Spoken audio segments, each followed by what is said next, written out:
Assalamualaikum warahmatullahi wabarakatuh. Jadi kami di sini akan menjelaskan proyek UTS Riset Operasi. Nah, sebelum masuk ke pembahasan, alangkah baiknya kita memperkenalkan diri terlebih dahulu.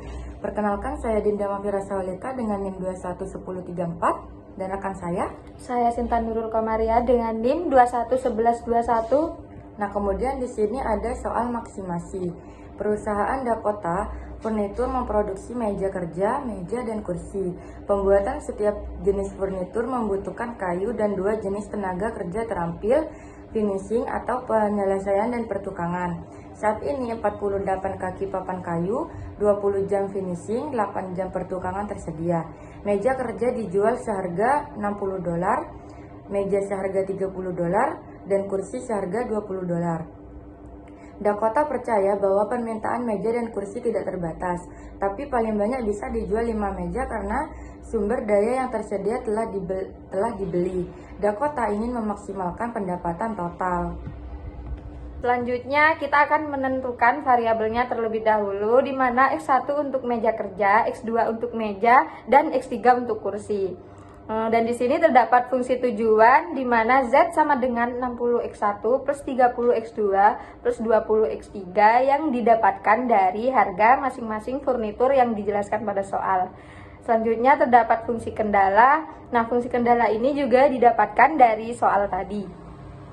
Selanjutnya kita ubah fungsi tujuan ke dalam model simplex, di mana yang tadinya Z bernilai positif diubah menjadi nilai negatif atau berada di ruas kiri semua dengan menambahkan variabel slack atau variabel tambahan. Tetapi di sini pada fungsi tujuan model simplex, variabel slack ini tidak berfungsi, jadi dapat kita tuliskan dengan elemen 0 semua. Selanjutnya terdapat fungsi kendala model simplex. Nah, fungsi kendala model simplex ini didapatkan dari fungsi kendala tadi, namun ditambahkan dengan variabel slack seperti pada fungsi tujuan tadi, sehingga menghasilkan nilai seperti pada layar. Selanjutnya kita membuat tabel simplex, di mana nilai dari tabel simplex ini didapatkan dari hasil fungsi tujuan dan fungsi kendalanya, yang mana Z adalah fungsi tujuan dan yang lain ini merupakan fungsi kendala. Kita akan melakukan perhitungan iterasi ke-1. Dalam melakukan perhitungan ini, terlebih dahulu kita harus menentukan kolom kunci, baris kunci, dan angka kunci.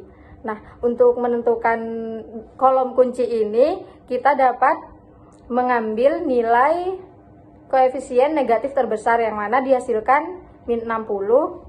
Dan nilai rasio ini didapatkan dari perhitungan RHS dibagi X1.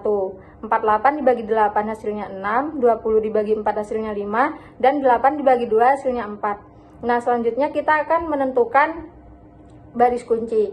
Baris kunci ini dapat kita ambil dengan menentukan nilai koefisien terkecilnya yaitu 4. Jadi di sini merupakan baris kunci dan perpotongan antara kolom kunci dan baris kunci ini disebut angka kunci.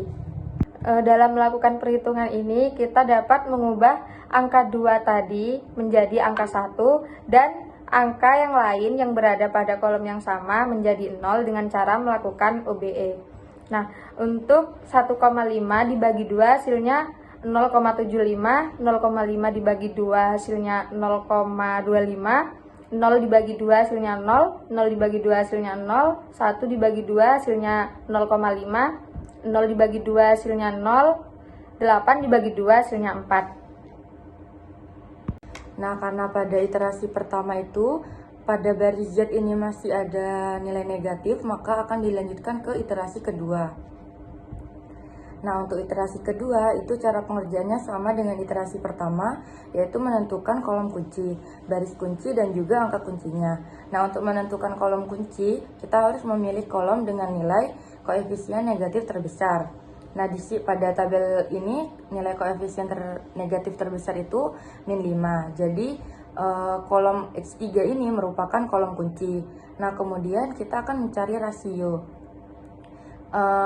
Untuk mencari rasio, RHS ini dibagi dengan kolom kunci. Jadi 16 itu dibagi dengan min 1, hasilnya min 16. 4 dibagi dengan 0,5 hasilnya 8, 4 dibagi dengan 0,25 hasilnya 16. Nah, sehingga didapat rasionya itu min 16, 8, dan 16.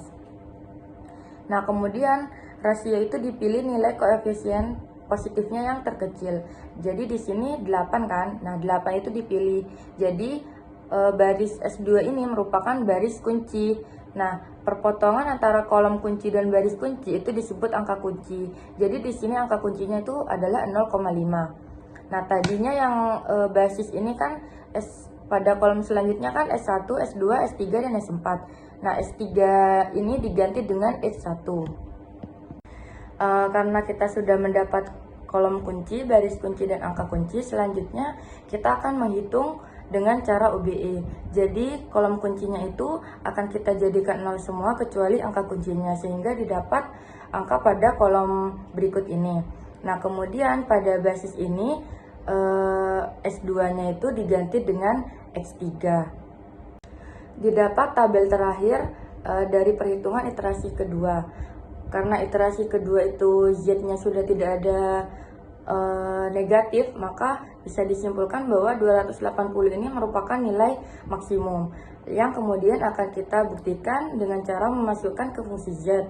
Pada tabel tadi itu kan X1-nya didapat 2, terus X3-nya itu didapat 8. Nah, karena pada basis ini tidak ada X2, maka X2-nya itu 0. Kemudian tinggal dimasukin, jadi 60 dikali 2 ditambah 30 dikali 0 ditambah 20 dikali 8. Jadi didapat 120 ditambah 0 ditambah 160. Sehingga didapat Z-nya itu 280. Sehingga didapat kesimpulan dari pembahasan tadi, yaitu berdasarkan pembuktian tersebut maka bisa disimpulkan bahwa untuk memperoleh hasil yang maksimal, Dakota Furniture harus membuat 2 meja kerja, tidak perlu membuat meja, dan membuat 8 kursi dengan penghasilan maksimal yang akan diperoleh adalah $280. Mungkin itu saja yang bisa kami sampaikan, kurang lebihnya mohon maaf jika ada kesalahan kata. Kami berdua pamit undur diri. Wassalamualaikum warahmatullahi wabarakatuh.